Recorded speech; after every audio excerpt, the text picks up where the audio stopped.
So when the parade was over, Esther was taken into the king's palace because Esther had pleased the king and won his favor. And Esther became queen of Shushan.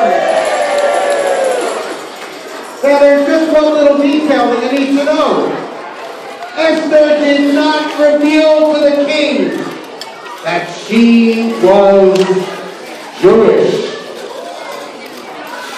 Her Mordecai, her uncle, had told her not to. But Esther won the admiration of all who saw her.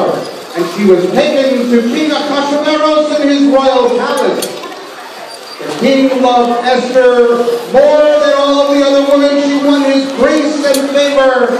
And so he set a crown upon her head and he sang.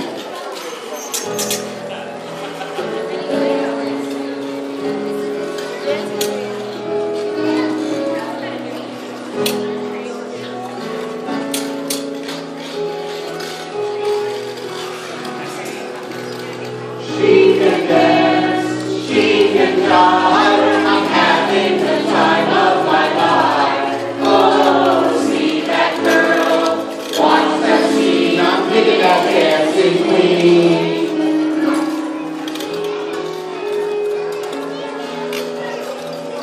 She's a nice girl.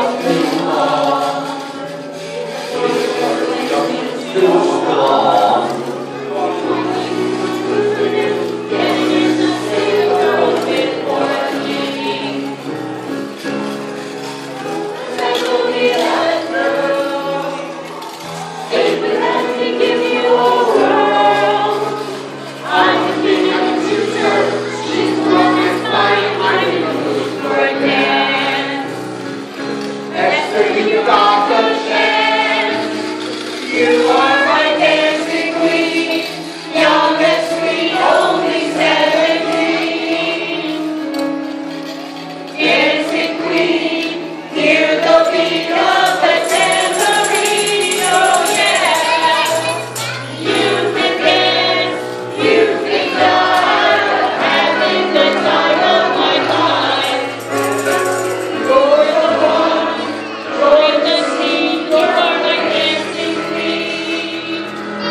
Give it up for the cast. They're trying their best.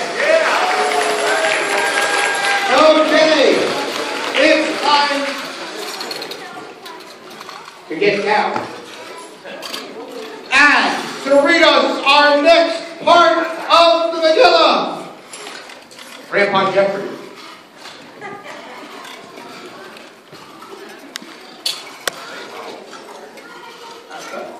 At that time, Mordecai was sitting in the palace gate. Big man and married. Two of the king's servants who guarded the threshold also became angry and wanted to do away with King Ahasuerus. Mordecai learned of it and told it to Queen Esther, and Esther reported it to the king in Mordecai's name. The matter was investigated and found to be so, and the two were put to death. This was recorded in the book of Annals of the Kings. All right, I need anyone who has celebrated a bar bat mitzvah here at Temple Shalom to step right up and read us the next part of the Megillah, especially in the last month during a snowstorm. By the way, this young man survived the great blizzard of 2013. And you know what, compared to that weekend, Jacob, what I have to say about this weather, it's no storm. Try that again. You didn't get that, did you? Some of you got it. Okay. Why don't you read number 9 there for us? Sometime afterwards, King Ahasuerus promoted Haman.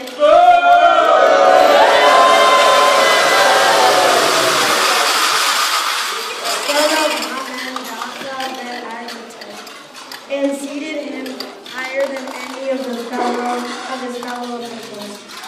All the king's warriors in the palace bowed low to Haman.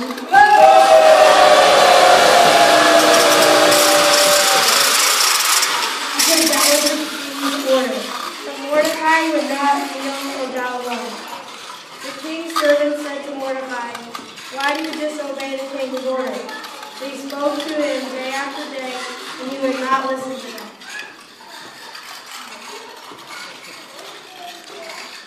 Stay here.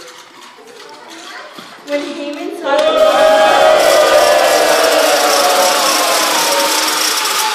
that Mordecai did not kneel or bow low to him, Haman was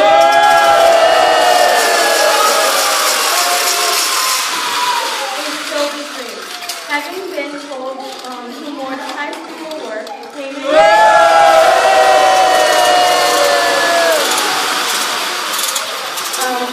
to do away with all the Jews. Mordecai's people throughout the kingdom of Ahasuerus, it's easy for me to say.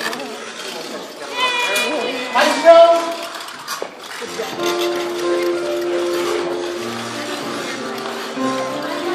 There was Haman, there was that Haman, he's God Almighty, what a joke.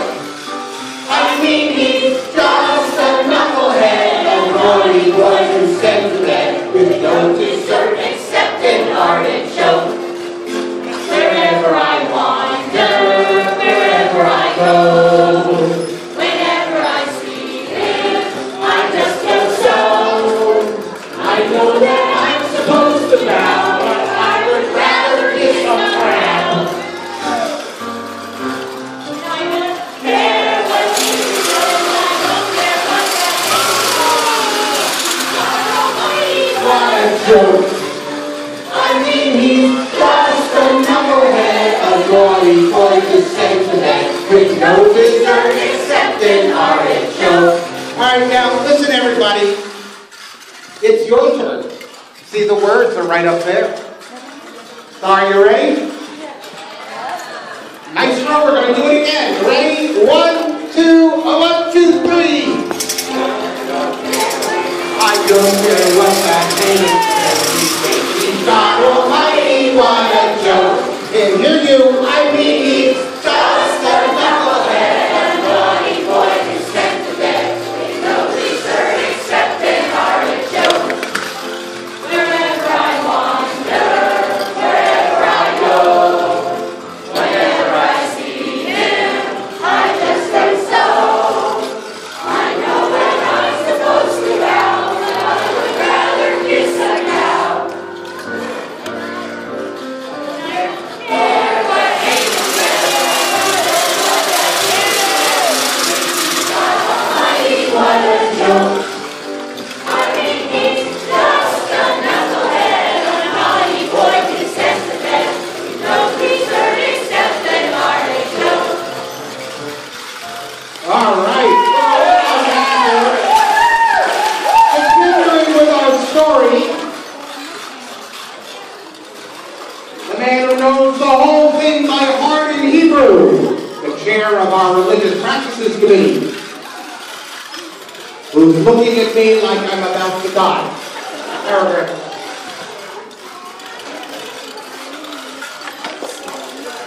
In the first month, that is the month of Nisan, in the 12th year of King Ahasuerus, was kept for him. He spent every day, every month, until it fell on the 12th month, that is the month of Adar, Haman. Said to King Ahasuerus, there is a certain people scattered among the other peoples in all the provinces of your realm, whose laws are different from those of any other people, and who do not obey the king's laws. And it is not in your majesty's interest to tolerate them. If it please your majesty, let an edict be drawn for the instruction for their destruction. The king removed his signet ring from his hand and gave it to Haman, enemy of the Jews, saying, the money and the people are yours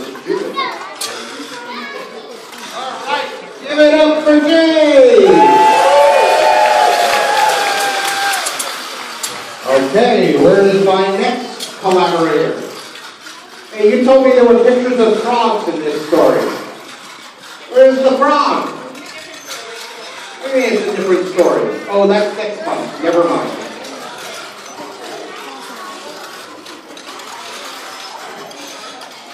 When Mordecai learned what Haman he tore his clothes and put on sackcloth and ashes. He went through the city, crying out loudly and bitterly, when he came to the front of the palace gate. One could not enter the palace gate wearing sackcloth. In every province of the king there was great mourning among the Jews. With fasting, weeping, and wailing. Everybody laid sackcloth and ashes. When Esther's maidens came and informed her, the queen was greatly agitated. She sent clothing for Mordecai to wear so that he might take off his sackcloth, but he refused. Then Esther summoned her servant, sent him to Mordecai, to learn why all this was happening. The servant found Mordecai at the palace gate. Mordecai told him all that had happened to him, all about the money that Haman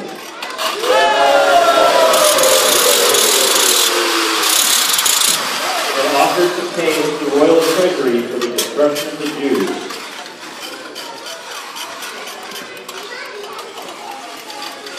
He also gave him the written text of the law that had been proclaimed in Shushan for their destruction. Mordecai told the servant to show the law to Esther and urged her to go to the king to appeal for him and plead for her people. When the servant delivered Mordecai's message, Esther told him to go back with the following reply. Everyone knows that if any person, man or woman, enters the king's presence in their court without having been summoned, he shall be put to death. I have not been summoned to visit the king in the last 30 days. Let's hear it for Gary! So when Mordecai was told what Esther had said, Mordecai had a message delivered back to Esther. Hey, sweetie, do not imagine that you of all the Jews will escape with your life just by being in the king's palace. No, no, no. If you keep silent in this crisis, relief and deliverance will come to our people from elsewhere, while you and your father's house will perish. Who knows? Perhaps you have attained the position as queen just to be in place for a crisis, just like this.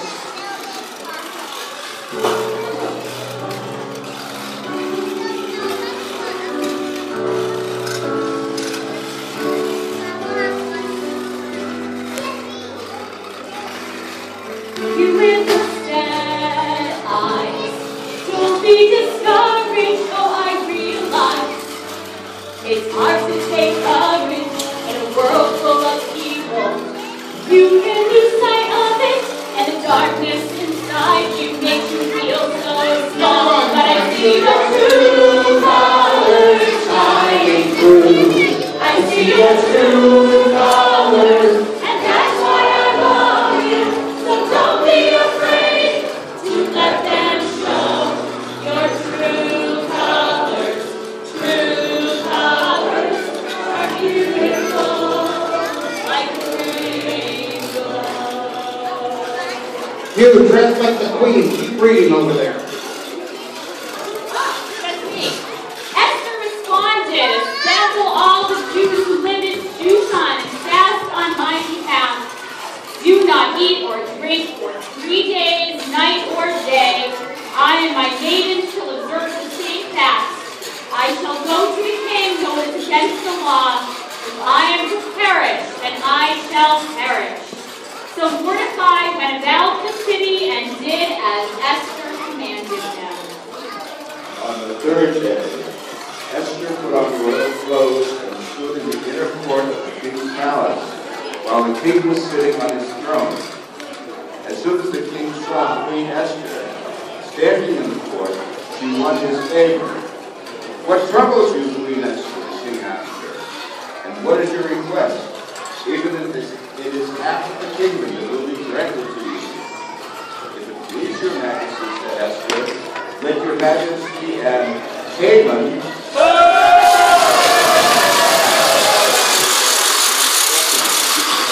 come today to a new glad share.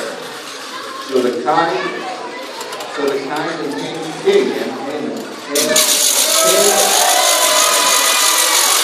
What's that? King and who? The king and Haman. The king and Haman. Came to the feast that Esther had prepared. And at the wine feast, the king asked Esther, what is your wish? It shall be granted you. And what is your request? Even to half the kingdom, it shall be fulfilled. And my wish is on the other side of the page. Replied Esther, my request, if your majesty will do me the favor, if it please your majesty to grant my wish, and say yes to my request, let your majesty and Haman come to the feast.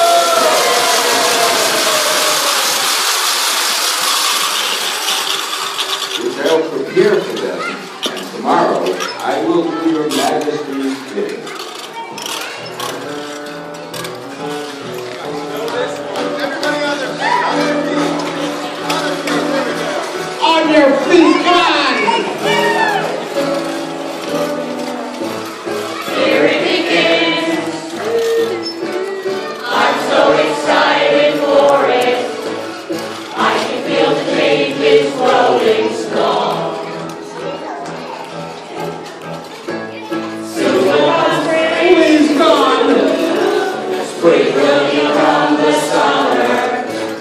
Good will be I come this fall. Everybody, here we go!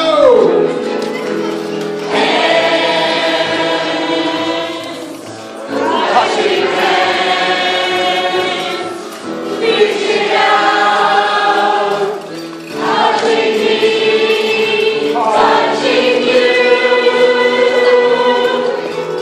Sweet King of mine, the times never seem so good, so good, so good, so good. I'm thinking mine, to believe it never would. Never my chance to move, and I barely believe it. This Jewish girl is going far. And when I sing, I know your heart will flutter. Usually with butter. Everybody! Touching one, reaching out, touching me, touching you. Sweet King of mine, the times never seem so good, so good, so good, so good. I'm living mine, to believe it never would. Sweet King of mine! Sweet King of mine, the times never seem so good, so good, so good, so good. I'm living mine, to believe it never would.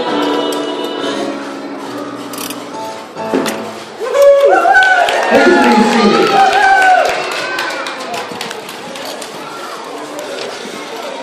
Well, that day, the wicked guy, whose name was...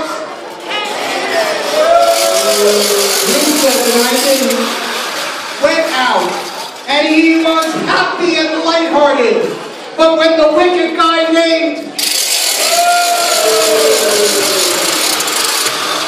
saw Mordecai in the palace gate, Mordecai did not rise or even stir before him. The wicked guy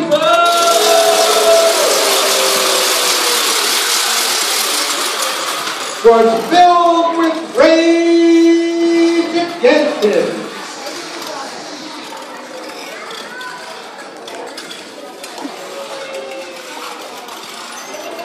That night, the king couldn't sleep, and he ordered the book of records to be read to him.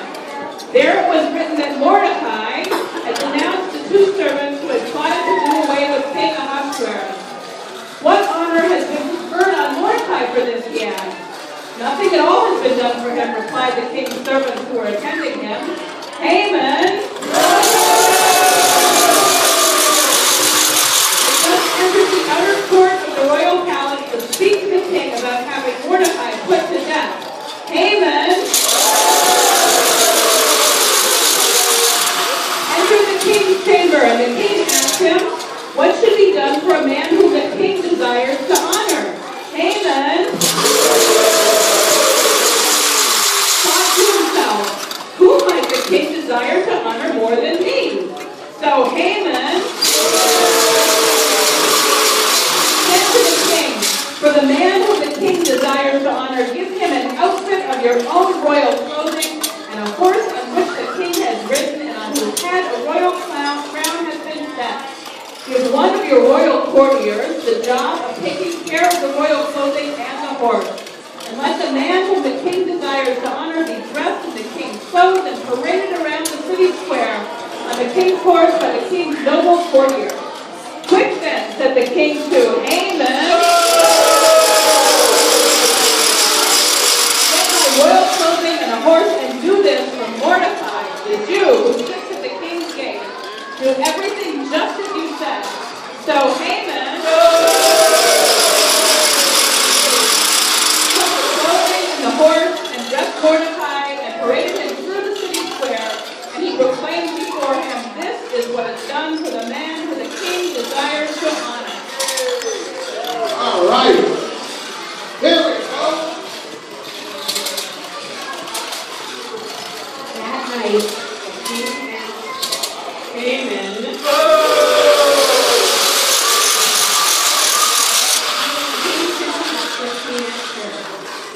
what is your wish, Queen Esther? It shall be granted to you. And what is your request? Even if it is half the kingdom, it shall be fulfilled. Queen Esther replied, if your majesty will do me a favor, and if it please your majesty, let my life be granted me as my wish, and my people as my request. For we have been sold, my people and I, to be destroyed, massacred, and exterminated. Had we only been sold as slaves, I would have kept silent. For this would not be worthy of the king's trouble.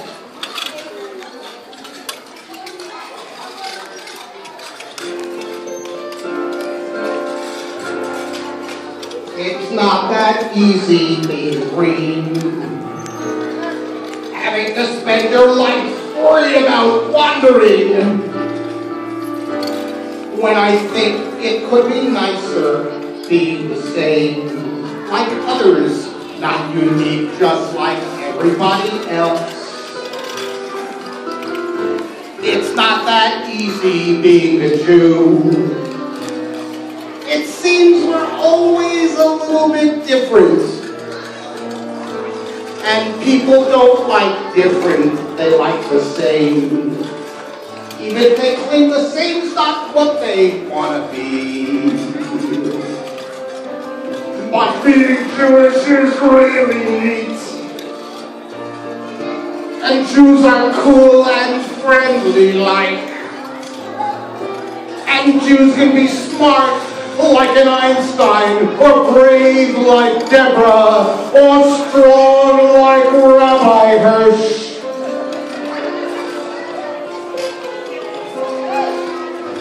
When Jewish is all there is to be, it could make you wonder why. But why wonder why? Wonder I'm a Jew, and it'll be fine, and it's beautiful. And I think that's what I'm meant to be.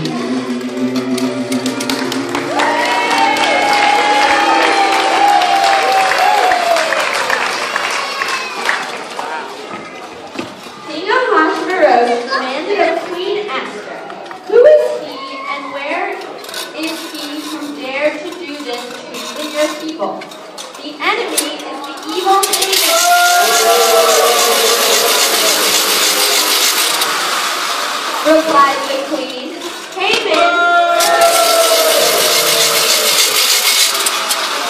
cringed in terror. The king, in his anger, left the wine feast for the palace garden, while Haman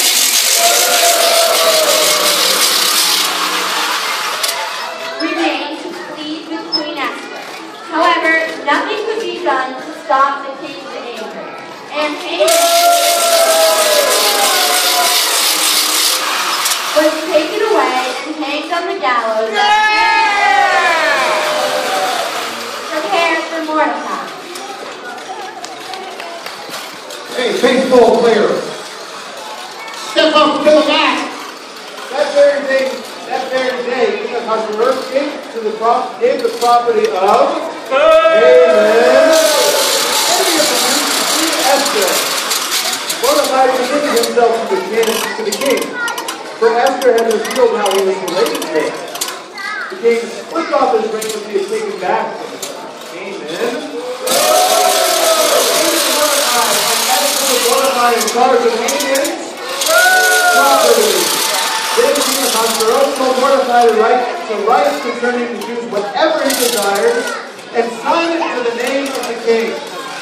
Mordecai did this and sent an edict to all the provinces of the land, saying that on the 13th day of Adar, all Jews should organize and defend themselves against any attacking enemy. You get that organized, Rabbi Birch. And plunder all possessions of any attackers that they revenge. So it was on the 13th day of Adar that the Jews gained the upper hand of their enemies. All right. Let everybody here read the last part of the Megillah. Send it. Mordecai left the king's presence in royal robes of blue and white and a magnificent crown of gold and mantle of fine linen and purple wool. The edict that Mordecai had sent reached all the king's provinces. The Jews enjoyed light and gladness, happiness and honor, and in every province and in every city where the king's command and decree arrived, there was gladness and joy among the Jews, a feast and a holiday. And many of the people of the land confessed to the Jews because they were afraid of the power of the Jews. So it was on the 13th day of Adar that the Jews gained the upper hand over their enemies. Mordecai reported these events and he sent dispatches to all the Jews throughout the provinces of the Palestine, staffing them to observe the 14th and 15th day of Adar every year. The same day on which the Jews enjoyed the weekend repose, and the same month that the Jews mourned for them, one week and morning to my blessed joy. There was an occasion of days of feasting and merrymaking, and as an occasion of sending gifts to another and presents to the Lord. Yay! Now for our grand finale, in the spirit of the Academy Awards. You do know that we are up for Best Ensemble. Let me see these awards, but that award will not be presented live on TV. Let us all stand for the finale, and I want to invite all the alumni of Purim Shpiel cast to join the cast up here on the stage so that we can all sing the finale together. Come on, Julie. Come on, Fred. Where's Rachel? Rachel, you made a Purim Shpiel. Where are you? Rachel Carpin, come on up. Melissa. Melissa's here. All right, and everybody, we're going to do this one together. Make sure Julie has a mic for her solo. Wouldn't be Purim without Julie's solo.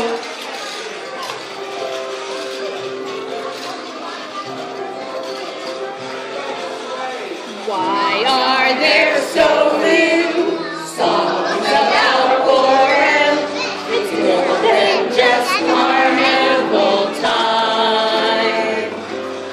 Purim's got Esther, a very strong woman. She's determined to help save the Jews. there's Haman who wants to destroy them, but I know he won't wait and see. So we'll reform it, the Purim connection, the staff congregation and me.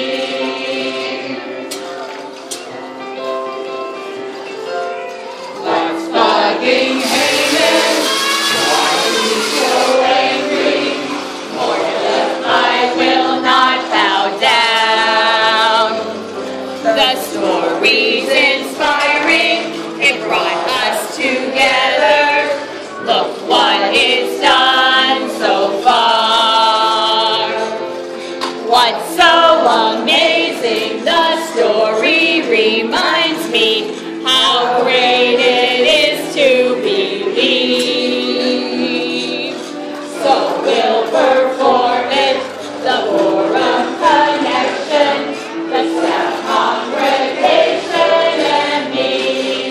All of us under its spell, we know that it's probably magic.